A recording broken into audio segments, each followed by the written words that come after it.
I caught my wife flirting on Tinder. I didn't explode. I didn't confront her right away. I simply started observing, quietly, deliberately, until I had enough truth to face her with everything. I'm not a jealous man. Never have been. I've always believed that trust is the foundation of love, and if you're checking your partner's phone, you're already standing on cracked ground. I wasn't the type to snoop or hover or question where she was every second. But sometimes, life nudges you, sometimes gently, sometimes like a freight train. My name's Ben. I'm 33, living in Austin, Texas. My wife, Laura, is 31. We've been married for 4 years. Until recently, I would have said we had a solid, even comfortable marriage. We argued from time to time, about chores, errands, or who forgot to take the trash out, but never about loyalty. I never had a reason to doubt her. We both worked full-time, both had routines. I was in IT consulting, she was in marketing. Life felt stable, predictable, safe. But then the small changes started, those subtle shifts that most people wouldn't notice, but when you know someone deeply, you feel them like tremors beneath your feet. Laura began carrying her phone with her everywhere. Not just to work or out with friends, but to the bathroom, to the laundry room, even from room to room at home. She used to be careless with it, leaving it on the couch or kitchen counter. Now, it never left her side. She became quieter at dinner, more distracted. I chalked it up to stress. Her company was going through a chaotic restructuring, and she mentioned feeling anxious. I believed her. I wanted to believe her. Then came the night everything cracked open. I was up late, working on a client presentation, when I went into our bedroom to grab a USB from the nightstand. Laura had gone to bed early, saying she had a migraine. As I stepped inside, her phone lit up on the mattress. A notification glowed in the dark. Tinder. My stomach flipped. At first, I thought it might have been a spam alert or some ad. Maybe someone spoofed her old account. But then another popped up. You've got a new match. And then a message. Haha, you're trouble. I like it. I froze. It felt like time stopped. I picked up her phone. Locked. Of course. My heart was racing, my mind stumbling over 1,000 thoughts, none of them coherent. I didn't wake her. I couldn't. Instead, I sat down on the edge of the bed and just stared at the dark wall, feeling like the ground beneath me had disappeared. I didn't sleep that night. The next morning, I put on a performance worthy of an Oscar. I smiled. I kissed her cheek. I handed her coffee. She left for work like it was just another Tuesday. And I stood there in the kitchen wondering if the past 4 years had been a lie I'd told myself. What I did next wasn't something I'm proud of, but I needed the truth. I needed to know how deep this wound went. I installed a basic keylogger on our shared laptop, the one we used for taxes and budgeting. She sometimes logged into her apps there on work from home days. I also set up a screen recorder, my hands trembling with every keystroke. I was scared, ashamed, furious. But more than anything, I was desperate for answers. Over the following days, I acted normal. I cracked jokes. I brought her flowers one evening. She smiled, almost guiltily. I observed her like a stranger might, noting her expressions, her tone, her pauses. Meanwhile, behind that mask, I was quietly collecting evidence. And then I found what I was looking for. Laura's Tinder account wasn't dormant. It was active, updated, even curated. Her profile photo was from a recent girls' trip. Her bio read, "Just looking for someone fun. Life's too short for dull nights." I scrolled through conversations. One with a guy named Kyle stood out. He flirted with her openly. And she flirted back. "Married?" he asked. Her reply made my stomach turn. Complicated. That word hit me like a blow to the chest. I could no longer lie to myself. That evening, I confronted her. I didn't yell. I didn't throw accusations. I didn't cry. I simply looked at her and asked, "Why are you on Tinder?" Her face went pale. Her eyes darted like a child caught stealing. "Wait, what?" she said, her voice barely above a whisper. I repeated myself, calmly. "Laura, I saw the messages. You're on Tinder. You're flirting with other men. You told someone our marriage is complicated. So tell me, what's going on?" She sat down slowly. Her hands trembled. She didn't deny it. "Ben, it's not what you think," she said. I almost laughed. That's the line everyone uses when they get caught. But she wasn't being smug. She wasn't defending herself. She looked lost. She told me she never intended to meet anyone. That it wasn't about cheating. It was about feeling something, anything. "I know it looks awful," she said, eyes watering, "but it wasn't about stepping out on you. It was about escaping." I asked, "Escaping what?" My voice was surprisingly steady. Her answer was even softer. "Myself," she said, "the life I didn't know how to live anymore. She started crying then, not loud sobs, just quiet, crumbling emotion.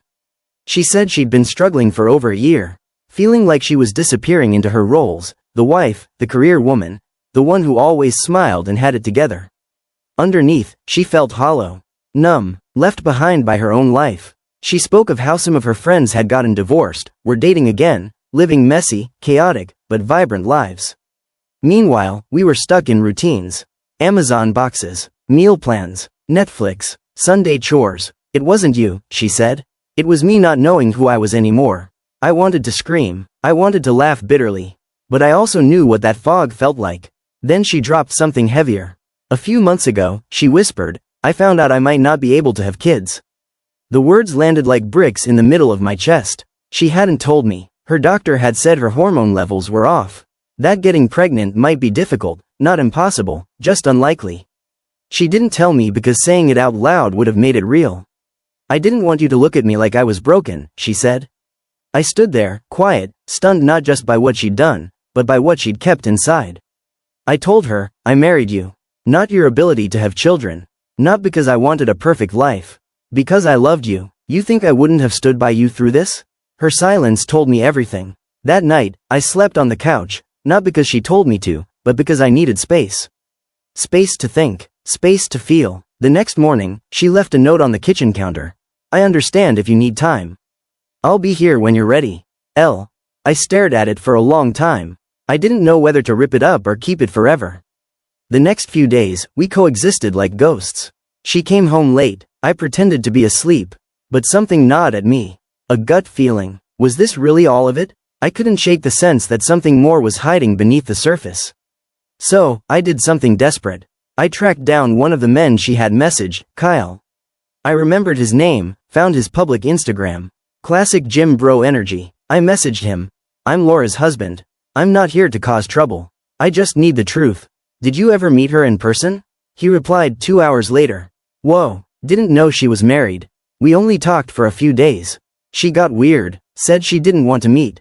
I thought it was a catfish. It clicked then. This wasn't about physical cheating. She hadn't met anyone. She was chasing the feeling of being wanted, of feeling alive. That night, I asked her directly, do you want to save this marriage? She nodded, desperately. Then no more secrets, I said. That's when she told me the last part. Her boss, Ron, they hadn't done anything, but he'd paid attention, checked in. She liked the attention. She flirted back, just a little, just enough to feel something. I was numb, but not shocked. We need therapy, I said. I don't know if we'll make it, but we can't fix this alone. That week, we started counseling.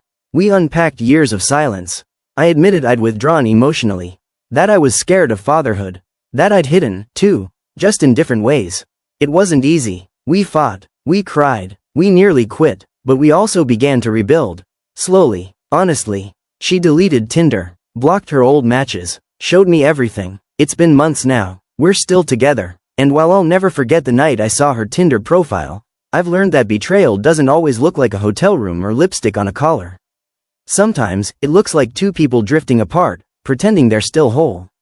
But sometimes, that kind of fracture is what finally makes you look at each other and say, are we still in this? And if so, let's begin again. The counseling sessions were raw. There's something unnerving about sitting across from a stranger and laying your marriage bare, like a broken watch with all the gears spilled on the table. Every word, every silence, every flicker of pain was dissected. At first, we both held back. There was a strange performance in how we talked, like we were trying to convince the therapist we were still good people despite what had happened. But therapy has a way of peeling back the layers you didn't even know were there. Laura spoke about her childhood, a home where vulnerability was weakness and feelings were things to be swallowed whole. She'd learned early on how to smile through storms. And me? I was raised in a home of quiet disappointments. Parents who stayed together out of duty, not love. I had told myself for years I would never settle for that kind of numb companionship. Yet somehow, without realizing it, we had both become actors in a marriage we were afraid to disturb. There was one session I'll never forget. We were talking about intimacy, not just sex, but the emotional kind. The therapist asked us when we last really saw each other. Not just looked, not just passed by in the hallway, but really saw. Neither of us could answer. We stared at each other then, for what felt like minutes, and I saw tears in her eyes. "I miss you," she whispered. And I realized, I missed her too. Not just the version of her I fell in love with, but the version of her that grew and changed and faltered. I missed being curious about her. Somewhere along the way, we had stopped being each other's safe place. We became roommates with history. And then there was the topic of children. The elephant in every room. I had always assumed we'd have kids someday. It wasn't something we talked about constantly, but it was woven into the fabric of our future. Christmas mornings, school projects, bedtime stories. When she confessed her fertility issues, something shifted in me. I wasn't angry. I was heartbroken. For her, for us, for the life we might not have. But more than that, I hated that she had carried that burden alone. That she had assumed I would see her as less than. I made a promise to her that day, not about kids, but about presence. I told her, no more isolation. Whatever we face it together. Even if it hurts. We began creating new rituals, small things, but intentional. Sunday mornings became no phone time. We'd sit on the porch with coffee, watching the world wake up, saying whatever came to mind. Some mornings were quiet, others were filled with laughter or hard truths. We rediscovered how to listen. And not just listen to respond, but to hear. To understand where the other was coming from. She started journaling again, something she hadn't done in years. I took up cooking, which surprised her. "You actually like chopping onions?" she teased one evening. I shrugged. It's therapeutic. It was, in a strange way. There was something grounding about doing something with your hands, building something nourishing. We still had setbacks. There were nights she'd shut down, lost in thought, and I'd feel that old ache creep back in, the fear that she was pulling away. There were days I felt like a fool for staying, like maybe I was holding on to something already broken. But then she'd reach for my hand without words, or leave me a note in my jacket pocket. Still choosing us. And that was enough to keep going. Eventually, we talked about rebuilding trust. Not just through transparency, but through action. We each made a list, not of grievances, but of needs. Simple things. I needed more touch, hugs, forehead kisses, warmth. She needed words, reassurance, compliments, daily reminders that she was seen. We taped the list inside our closet door. It wasn't a magic fix. But it was a start. A contract of sorts. A quiet vow. Months passed, and slowly, the air between us changed. There was laughter again. Spontaneity. One night, we slow danced in the living room to a song that played during our wedding. We both cried, holding each other like lifelines. "We almost lost this," I said. She nodded, face buried in my chest. But we didn't, and that was the point. Healing wasn't clean or pretty. It was messy, uneven, full of relapses and revelations. But it was real. There's still a scar. I'd be lying if I said otherwise. I don't look at her the same way I did before that night with the Tinder notification. But maybe that's not a bad thing. Maybe love matures when it stops trying to be perfect. Maybe it's in the cracks, the confessions, the shaky rebuilds, where real connection is born. I see her now, not as the woman I imagined, but as the woman she is. Flawed, complex, brave, and still learning. And maybe she sees me the same way. A few weeks ago, she asked me if I thought we'd ever fully get past it. I didn't answer right away. Then I said, I don't think we get past it. I think we build with it. Like bricks, one at a time. She smiled, not because everything was fixed, but because we were still building. Still showing up, still trying. And honestly, that's more than I ever thought we'd have. It's been a year now. A full cycle of seasons since the night I stood in the dark, staring at a Tinder notification that shook the foundation of everything I thought I knew. I won't pretend that time erased the memory or that things ever fully went back to how they were. They didn't, and maybe they shouldn't have. That version of our marriage, the one we lost, wasn't sustainable. It was good in many ways, but it was also safe, routine, and, at times, silent in all the wrong places. What we have now is different. It's humbler, slower, more deliberate. We don't take things for granted the way we once did. We still go to therapy, though not as often. It's become less about fixing and more about maintaining, like checking the foundation of a house you worked hard to rebuild. Some weeks we're strong and steady, other weeks we stumble. But we stumbled together. Laura and I took a trip recently, nothing extravagant, just a long weekend in the hill country. No phones, no distractions. We hiked, sat by a fire pit, talked late into the night.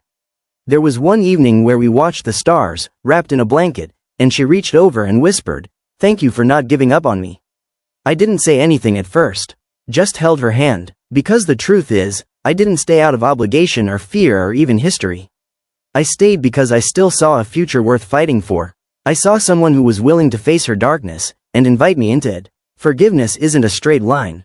It loops and curves and sometimes pulls you backward before letting you move forward. I've forgiven her, mostly. Not because I've forgotten what happened, but because I've accepted that love isn't about flawless records. It's about what you do after the fall. How you show up, how you learn, how you rebuild. I don't think we'll ever be the couple we were before. But strangely, I'm grateful for that. Because now, we're something more. Not perfect, not untouchable, but real, weathered, awake. And that, I think, is a love worth holding onto. Thanks for sticking with me till the end.